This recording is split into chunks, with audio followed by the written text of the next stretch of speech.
what percent of 2 by 7 is 1 by 35 அப்படின்னு கேட்டிருக்காங்க. What percent அப்படின்னு கேட்டிருக்காங்க. நமக்கு என்ன பர்சன்ட் தெரில. ஸோ எக்ஸ் பர்சன்ட் அப்படின்னு எடுப்போம்.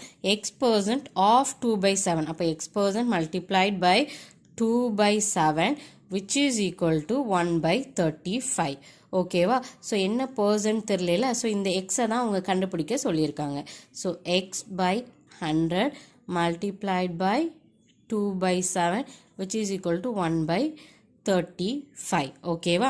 இப்போ எக்ஸ் எல்லாம் ஒரு சைடு வச்சுட்டு மற்ற கண்டென்ட்லாம் இன்னொரு சைடு மாற்றணும். So X equal to 1 divided by 35 multiplied by இந்த 2 by 7 அங்கே போகும்போது 7 by 2 மாறும்.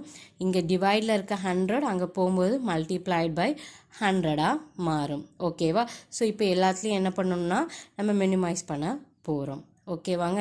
ஸோ அப்படி பண்ணும்போது நம்ம ஃபஸ்ட்டு 5 டேபிள் வச்சு பார்த்தோன்னா 7 5s are 35. இங்கே என்ன வரும்னா 20 அப்படின்னு வரும். இந்த 7 7 கேன்சல் ஆகும்.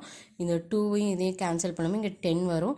ஸோ மேலே என்ன வரும் 1 multiplied by 10 அப்படி வரும். அப்போனா எக்ஸ் இஸ் ஈக்குவல் டு 10 அப்படிங்கிறது கிடைக்கும். ஸோ நமக்கு என்ன கேட்டிருக்காங்க, 2 by 7ல் எத்தனை பர்சன்ட் வந்து 1 by 35 அப்படின்னு கேட்டிருக்காங்க. எத்தனை பர்சன்ட்னா 10%. ஆன்சர் வந்து ஆப்ஷன் சி 10%.